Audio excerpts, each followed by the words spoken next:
Avons-nous un cœur prêt à recevoir de Dieu, prêt à recevoir l'inspiration de Dieu? Cette inspiration qui est primordiale pour les hommes de Dieu, c'est celle qui donne la certitude. Bismillahirrahmanirrahim. Allahumma salli ala Muhammadin wa ali Muhammad.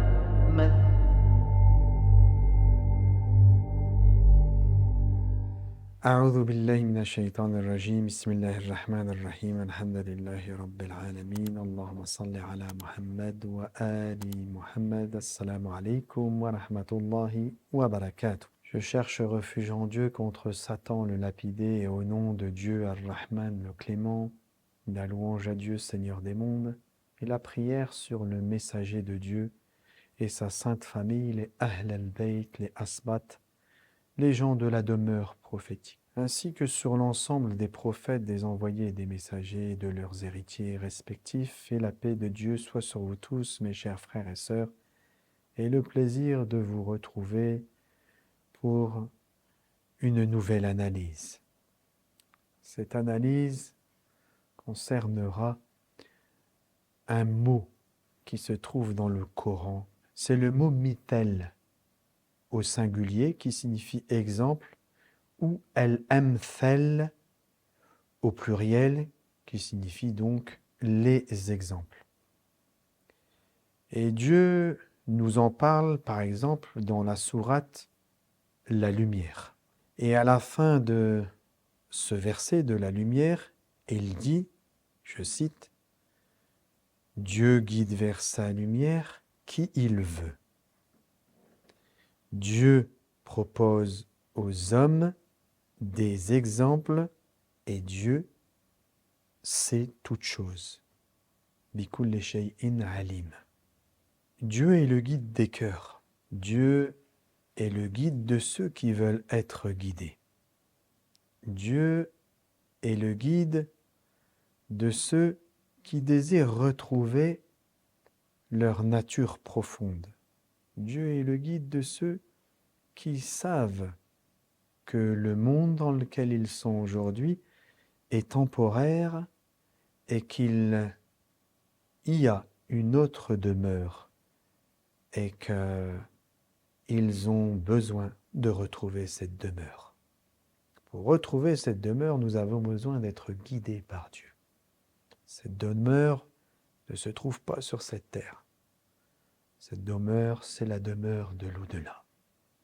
Dieu nous dit dans un certain verset, ils connaissent l'apparence de la vie de ce monde, mais ils sont inattentifs à l'au-delà. Lorsque Dieu nous dit ceci, vous devez entendre, mes frères et sœurs, que tous nous savons apprécier le monde avec nos yeux, notre ouïe, notre goût, c'est-à-dire avec nos 5 sens. Mais peu connaissent l'aspect de la vie qui est celle de l'au-delà. Car être inattentif ne veut pas dire que l'au-delà n'est pas une réalité. Il veut dire que nous ne sommes pas présents à cette réalité.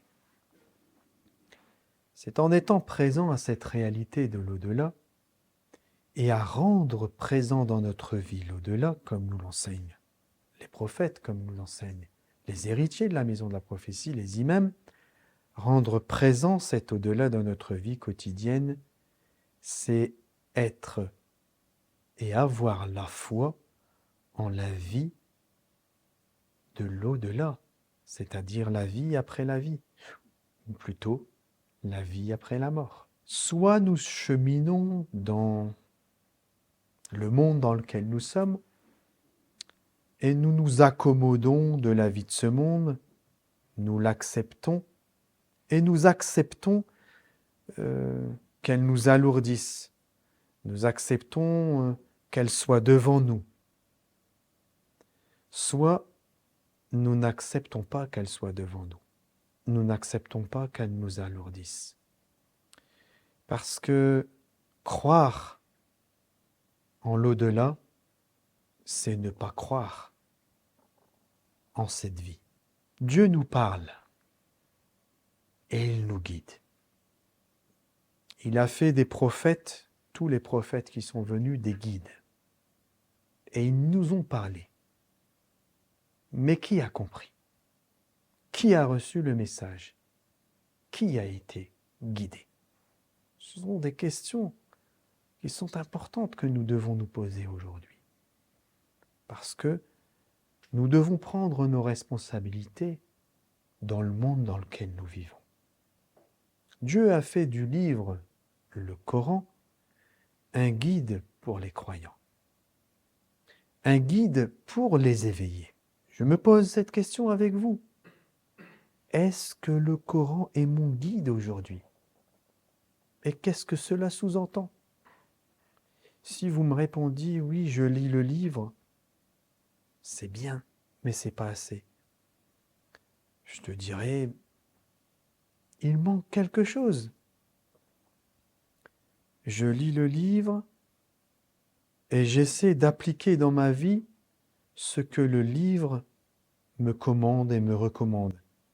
C'est bien, mais c'est pas encore assez. Il y a un degré de la foi que nous devons atteindre pour que le livre devienne une vraie direction dans ma vie.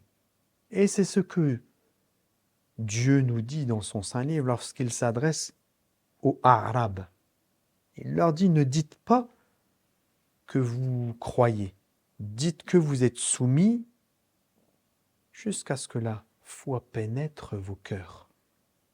Aujourd'hui, tous, en tant que musulmans, nous pouvons affirmer que nous sommes musulmans, soumis à Dieu.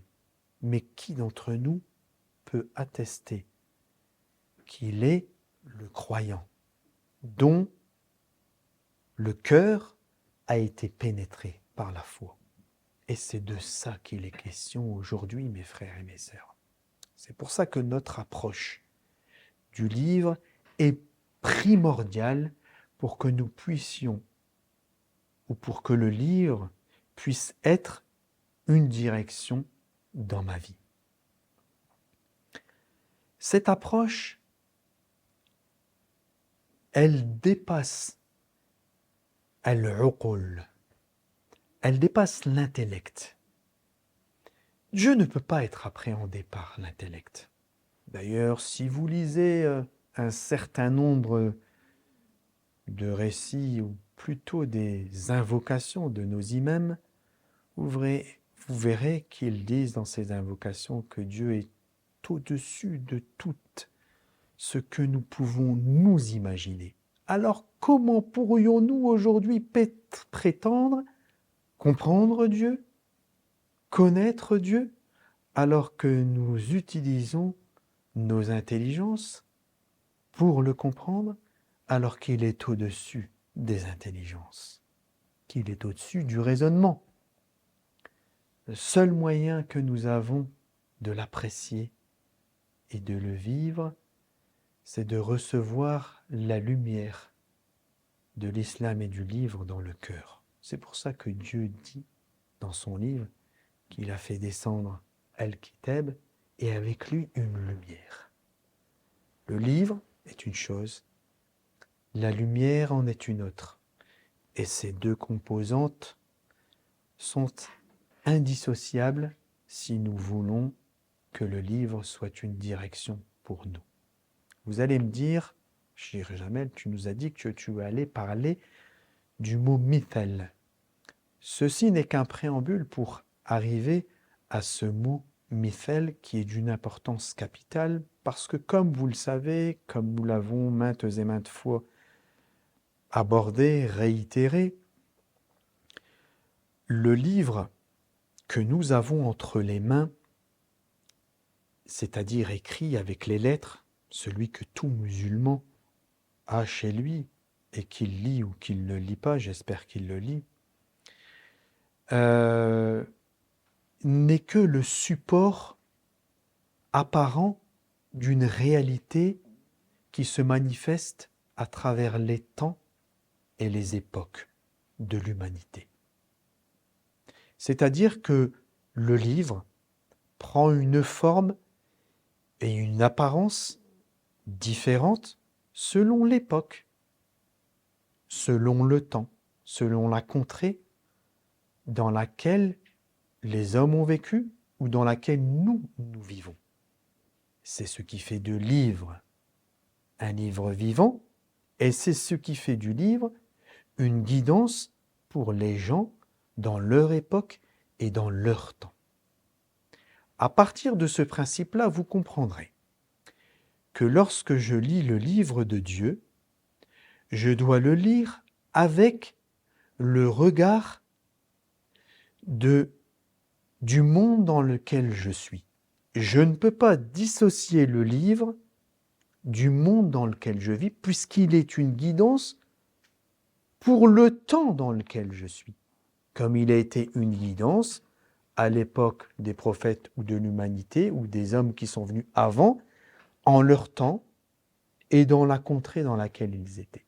Et cette manifestation du livre demande de l'éveil. C'est pour ça que Dieu nous dit dans son saint livre, dans la sourate Al-Baqarah, lorsqu'il parle du livre, il dit « Hudan lil muttaqin » qui est un guide pour les éveillés. C'est-à-dire il faut rechercher l'éveil pour que le livre devienne une direction pour moi. Sinon, faut prendre la réciproque du verset. Si je ne suis pas à la recherche de l'éveil, si je ne suis pas sur la voie des éveillés, si je ne suis pas un éveillé, le livre ne peut être une direction pour moi. C'est de la logique. Dieu dit que dans son livre, il a multiplié les exemples. Et c'est le mot « mithel » qui est employé. Dieu nous dit dans le livre, on pourrait prendre la sourate La Caverne, j'ai parlé tout à l'heure de la sourate ou du verset de la lumière, mais il y a encore beaucoup d'exemples, et c'est le mot exemple d'ailleurs, où le mot mithel est employé, et le mithel, c'est un mot qui signifie exemple. Mais que recèle ce mot pour que Dieu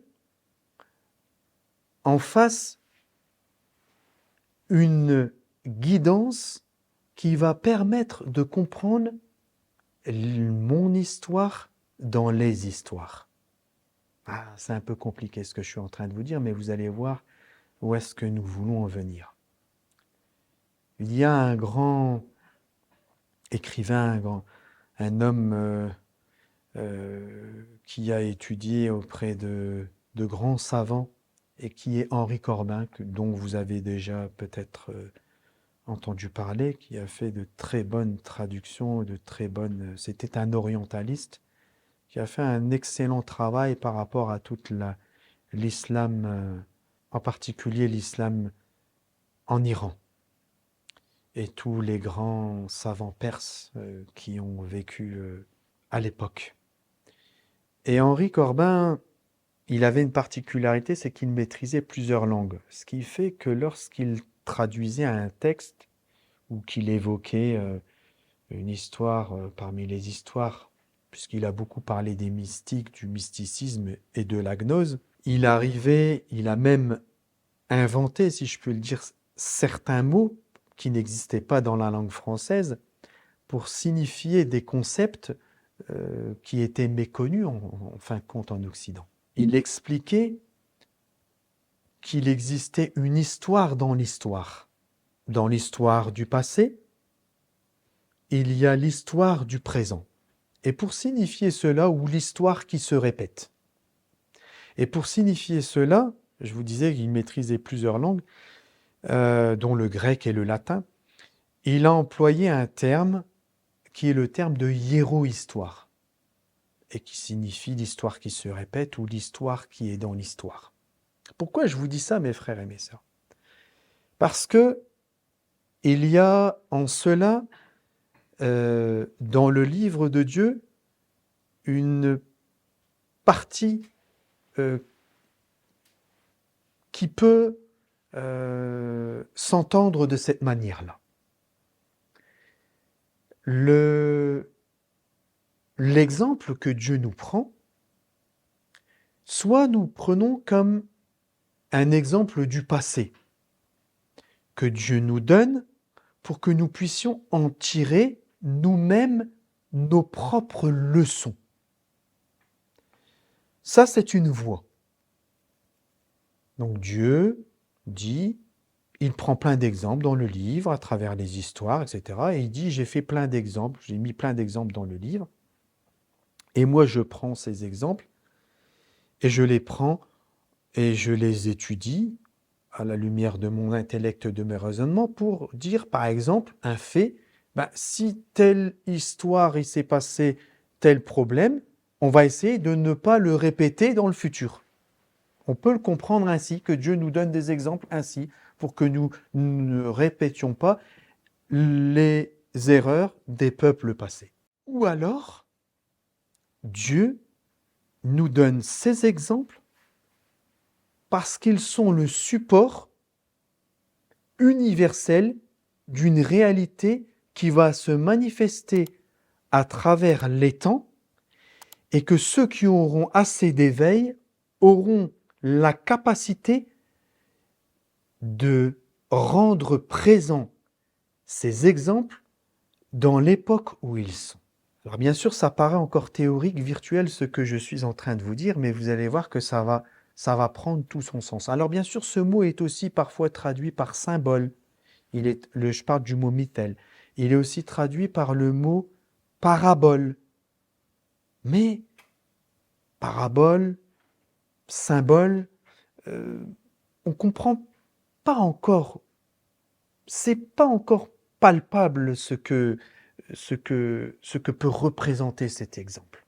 Mais tout simplement, mes frères et mes sœurs, les exemples du livre sont une manifestation qui s'opère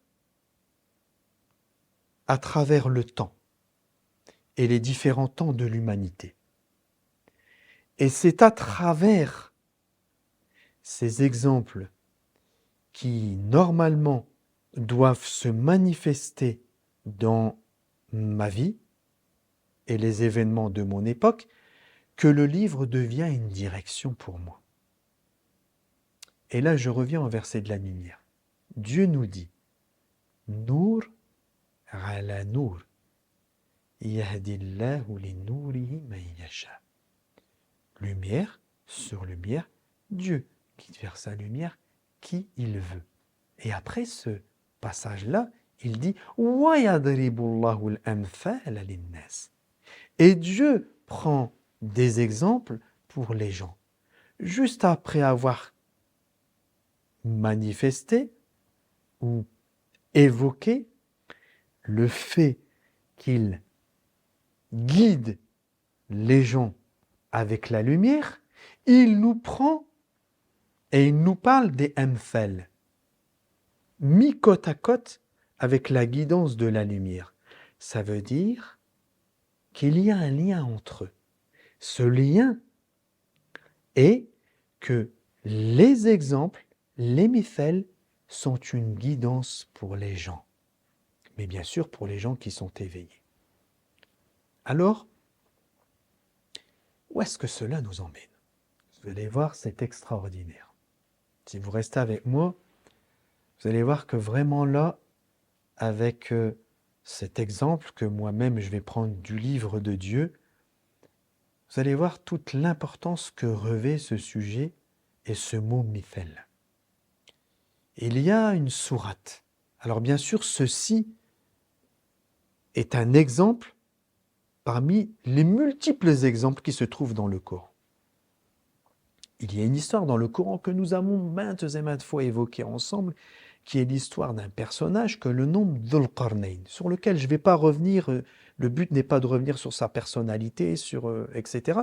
Mais c'est que peut-il nous enseigner aujourd'hui, Dhul Qarnayn, qui est en définitive le mithal que Dieu a mis pour comprendre quelque chose aujourd'hui. Dhul Qarnayn est un personnage qui va voyager. En gros, ce Dhul Qarnayn, il va parcourir toute la terre. Pourquoi il parcourt toute la terre? Parce que quand il est décrit, déjà c'est un personnage qui connaît beaucoup de choses. que Dieu lui a donné une stabilité sur la terre et il lui a donné la cause et la causalité de toute chose, c'est-à-dire il connaît le début d'une chose et sa finalité, sa naissance et son devenir, ou ce qu'elle est dans la réalité, ce qu'elle doit produire. Et ce personnage, qui est guidé par la cause et la causalité, c'est-à-dire par la connaissance du début et de la fin, c'est ainsi qu'il agit. Il connaît le début et la fin de toute chose. Il va voyager. Et ce voyage, ou ces voyages, sont de trois. Il y a un voyage, qui est le premier voyage, c'est un voyage qui se fait vers une peuplade où le soleil se couche. C'est un premier voyage. Il y a un second voyage qui est vers un lever du soleil où il y a une autre peuplade qui ne sont pas protégés du soleil ou de la lumière, parce que le soleil représente la lumière, ou c'est lui qui donne la lumière. Et il y a une troisième peuplade, un troisième peuple, qui se trouve entre deux cèdres, murailles, barrières, comme on pourrait le traduire. On l'a déjà un peu évoqué ensemble, mais là n'est pas l'objet de mon propos et de mon allocution aujourd'hui. L'objet, c'est de faire une synthèse de ce que ce personnage a fait et que peut-il représenter aujourd'hui pour nous. À travers ces trois voyages, nous pouvons supposer ou affirmer que Dhul Qarnayn a parcouru toute la terre. Il a vécu auprès d'un peuple qui se trouvait au couchant du soleil et qu'on a vu que ce peuple vivait auprès d'une eau trouble et que ce peuple, ils font des choses bien et des choses pas bien et qu'il peut en tirer des profits ou pas, ou les châtier ou pas les châtier. C'est-à-dire, c'est un peuple qui vit dans le brouillage, on va dire. C'est un peuple, je ne peux pas dire qui il pourrait représenter, mais pour être sage, je préfère ne rien dire. Mais en gros, c'est un peuple qui réfléchit, et qui réfléchit un peu de trop. Et le fait qu'il réfléchit un peu de trop, eh bien, la direction n'est pas claire pour eux. Et la preuve, c'est que Dhul Qarnayn passe par chez eux, mais il n'y a personne parmi ce peuple qui a reconnu Dhul Qarnayn. Ils ne l'ont pas reconnu. À aucun moment, il y a un verset qui dit qu'ils se sont adressés à lui, Dhul Qarnayn, ou qu'ils le connaissaient. Ou qu'il était parmi eux, et ils ne l'ont pas reconnu. Et pourtant, c'était peut-être parmi eux des gens qui en parlaient ou qui savaient qu'il y avait un homme un peu particulier qui devait apparaître. Et puis, le deuxième peuple, alors lui, c'est un peuple qui est complètement à l'ouest, si je puis dire. C'est un peuple qui n'a même pas idée de l'existence d'un sauveur, qui ne croit même pas en un sauveur, qui ne croit même pas en l'existence d'un homme avec des particularités et qui serait envoyé pour guider l'humanité. Et nous avons un troisième peuple qui est celui-là vers lequel donc Dhul Qarnayn va aller, et ce peuple-là l'appelle. Ça veut dire quoi? S'il l'appelle, ça veut dire que ce peuple-là l'a reconnu. Eux, ils l'ont reconnu. Alors pourquoi je vous dis ça sans rentrer dans d'autres détails ou dans d'autres considérations que nous avons déjà abordées dans les sujets précédents? À travers cette histoire, nous voyons que cette personnalité, ce personnage, en traversant ces différentes peuplades, devient un exemple pour nous de ce qu'il faut être et de ce qu'il ne faut pas être. Il ne faut surtout pas être comme le premier peuple, parce qu'ils ne l'ont pas reconnu. Alors le deuxième peuple, je ne vous en parle même pas, il faut surtout ne pas appartenir à cette catégorie-là. Mais par contre, il faut être comme le troisième peuple. Ça veut dire que Dieu, à travers cette histoire, il nous enseigne ce qu'il faut être et les caractéristiques que nous devons avoir pour le reconnaître. Et il nous enseigne les caractéristiques qu'il ne faut pas avoir pour le reconnaître. Alors maintenant, mes frères et mes sœurs, nous, on attend des personnalités.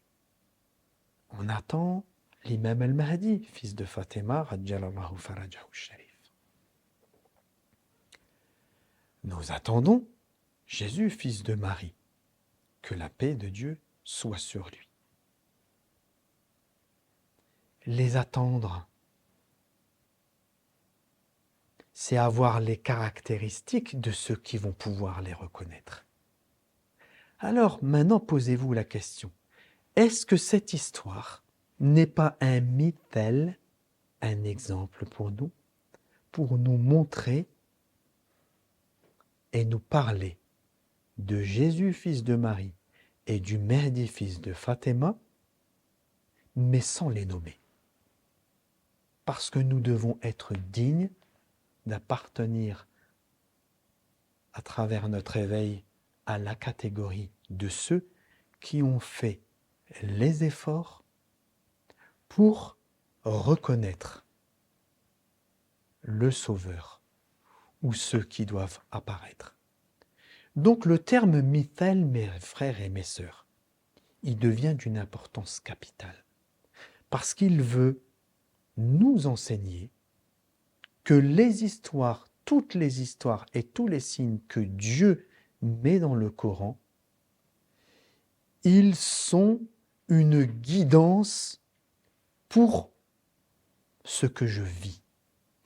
Et ils me donnent toutes les caractéristiques ou tous les outils qui vont me permettre d'être les serviteurs de Dieu et les serviteurs de ceux qui doivent apparaître.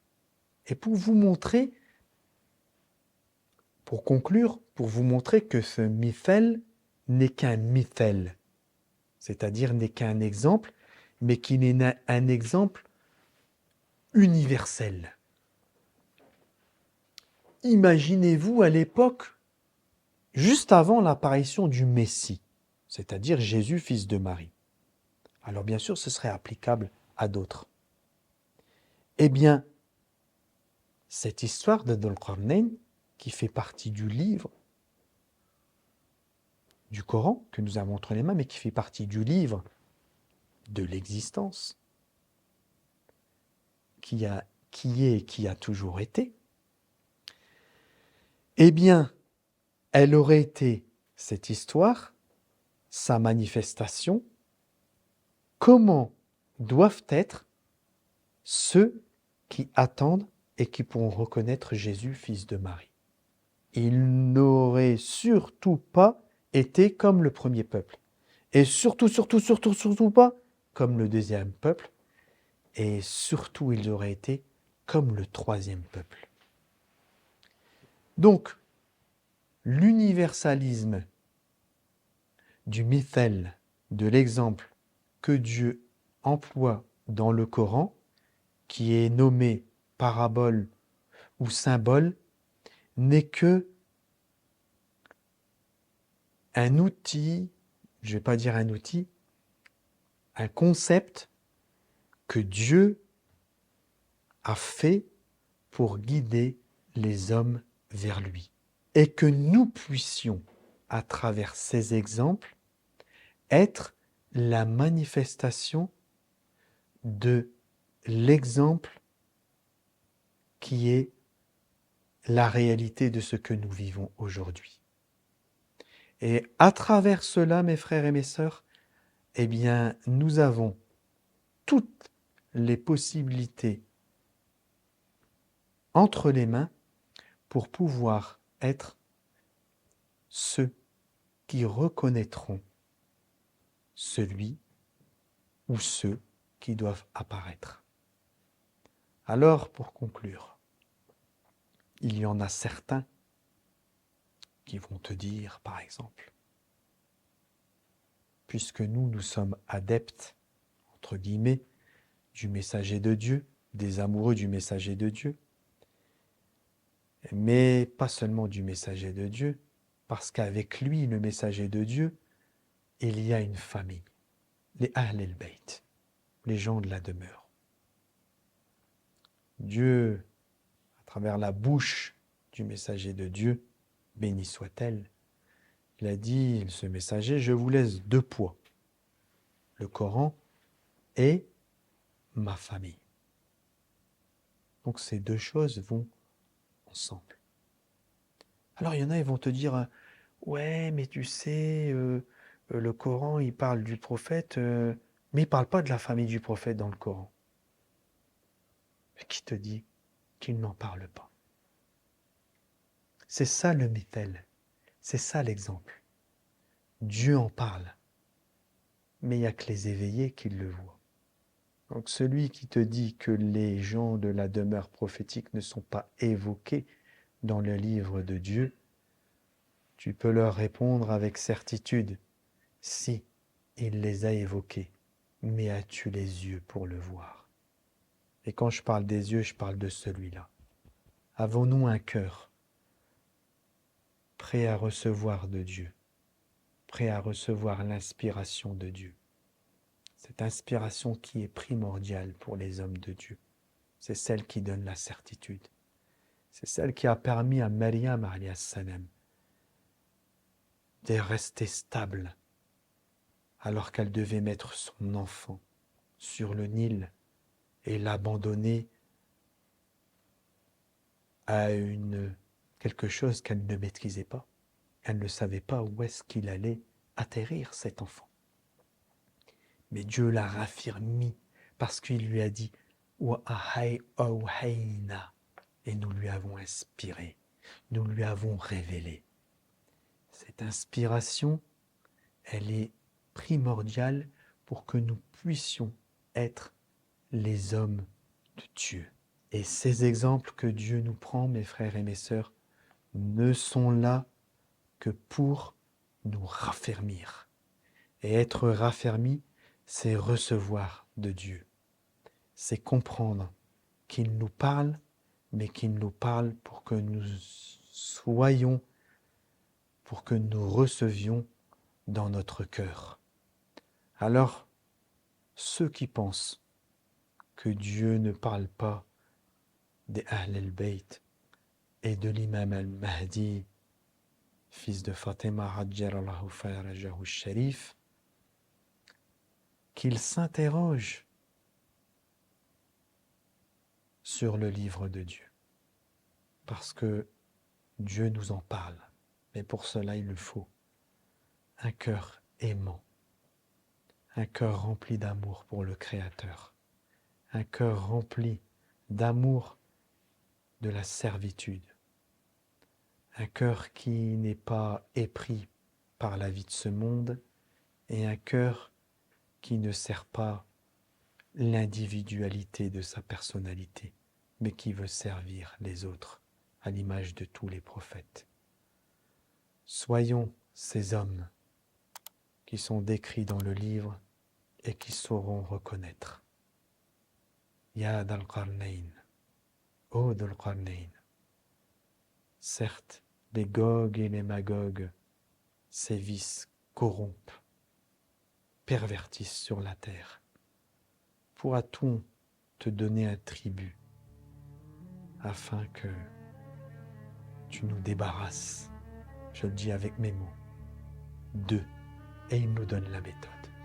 Que Dieu nous protège, que Dieu nous assiste, et qu'il continue à faire descendre sa lumière dans nos cœurs, afin que nous puissions être guidés, et qu'à notre tour, nous puissions, par la grâce de Dieu, devenir les témoins de la guidance.